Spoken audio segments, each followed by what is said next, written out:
Small banks and credit unions can now get help nabbing hackers trying to break in. We provide security services for small financial institutions and some high tech across the country. And our main product is a portal that's in the cloud. It's a security incident and event management system. And to augment that service, we also have a product called Guardian, which is a cyber SOC that gives small financial institutions an expanded team that can do incident response management for them. So for the small community bank or credit union, you're sort of like the SWAT team. Those folks will actually be the primary incident responders for the business, for the bank, or for the credit union. And we'll look at all of their event log data and then provide information to the customers through reporting and daily activities about their cybersecurity risk and threats and things going on within their network. Okay, so drill down a bit on that. What if I'm one of your credit union clients? What are you doing for me on a daily basis? Well, we look through. We have basically queries and triggers that are set up. They're kind of by default. They're there and available. Our cloud-based service has anomaly detection, so it looks for patterns of indicators of compromise or attack. What are you looking at? That's a red flag. Well, we're looking for known bad IP addresses or domain names that are being used by cyber criminal gangs or even by government actors. To do what against my bank? They might be trying to establish a foothold on an endpoint, for example, maybe by putting malware on that endpoint. And then using that endpoint for command and control, or maybe even try to extricate data from your network. And these type of probes are going on how frequently? Constantly. But what we see across the board is that every bank that we've been involved with, and also high-tech company, they're being probed constantly by governments across the world: Russia, China, North Korea, Iran, Romania, Ukraine, even U.S. sources. So that's what the bad guys are doing today. Is they're doing what's called persistent attacks.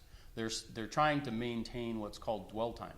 In other words, stay on the network as long as they can without being detected, monitor all of the transactions and activities in a bank, and then try to figure out how to mimic that and actually extricate the money. To get the money without being seen. Exactly. Now it's like, okay, I'm going to dwell on this network. I'm going to stay as long as I can without anybody detecting me so they can see how to exfiltrate the money or the data or whatever it is my target is. A typical situation for dwell time on networks in known breaches, the bad guys were on network for almost 12 to 18 months before they were detected. And usually they were detected by another party. So some other, like the FBI said, hey, we're seeing data being exfiltrated out of your network, or we're seeing your customer credentials on the dark web. You've been breached. You don't want to find out that way.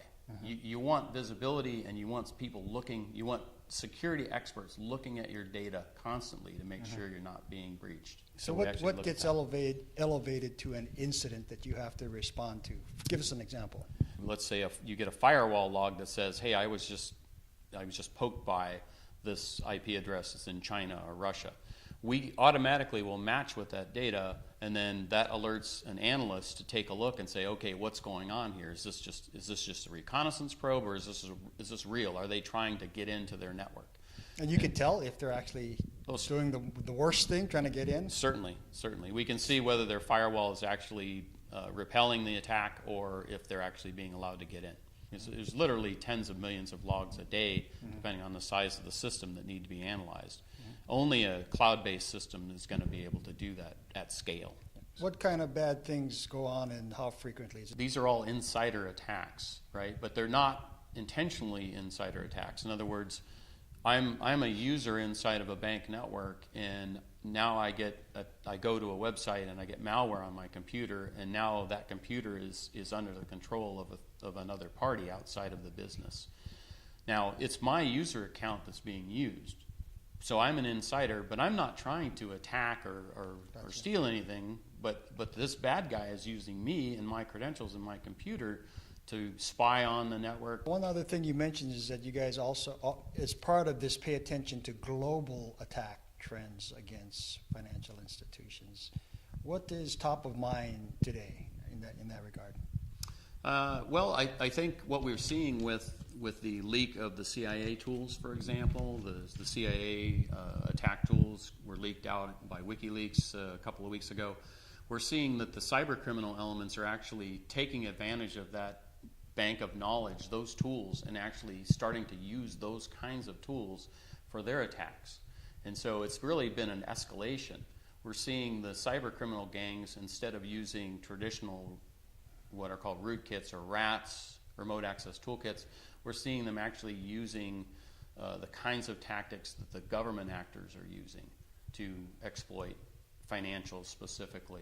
Millions are being lost. This is not any trivial threat that's out there. Correct. It's millions of dollars. The cyber criminal networks are making millions, if not billions of dollars. So they're well funded, they're well organized, and we need to have a plan on our side to defend that.